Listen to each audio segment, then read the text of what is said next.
So, I'm making a tower defense game, a game genre where the player has to place down towers to defend against waves of enemies. But there's a slight problem. There are already loads of tower defense games out there and I don't even know what I'm doing. Now, what's the first part of making any game?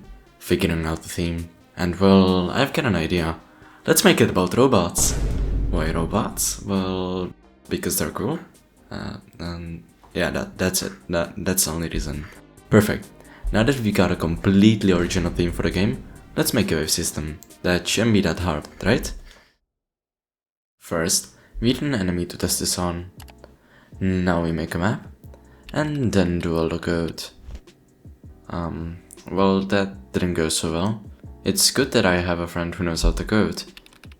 And perfect. Wow, this is so easy.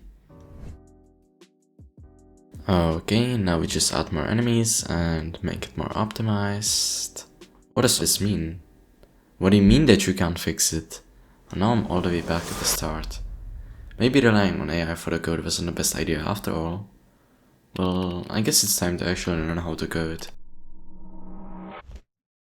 Yeah, no, it took me one day to figure out how to make it. First, we need to wait for the game to know when to spawn the next wave, so I made a simple system that checks how many enemies are alive. When that number hits 0, it will start the next wave. But now I've got a problem. My 5-second attention span isn't going to be able to take all the waiting, so I had a very original idea.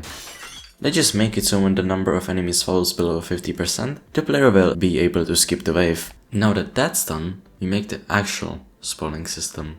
I realized the server doesn't need a full enemy model, it just needs logic. So, on the server, I spawn a simple invisible part that stores two things: how much health the enemy has and how fast it moves. The part will just travel smoothly from waypoint to waypoint until it reaches the end. And on the client, we wait until an enemy spawns, and when it does, we grab the appropriate model from applicated storage and drop it into the part. Then we just weld it together so it sticks, and now we got a model moving along the path. But there is a problem.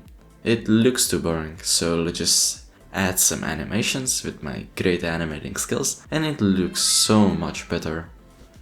At this point, I finally thought I understood how to code, so I moved on to the tower system. Yeah, let's just say my confidence didn't last very long.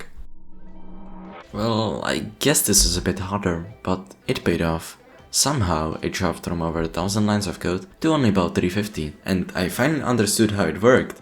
Turns out, actually learning how things work instead of mindlessly copying and pasting code is way better. We're gonna keep working on this game, so subscribe with the bell on to stay tuned for the next video. And if you got any ideas you want to see added, drop them in the comments or join our community server link below.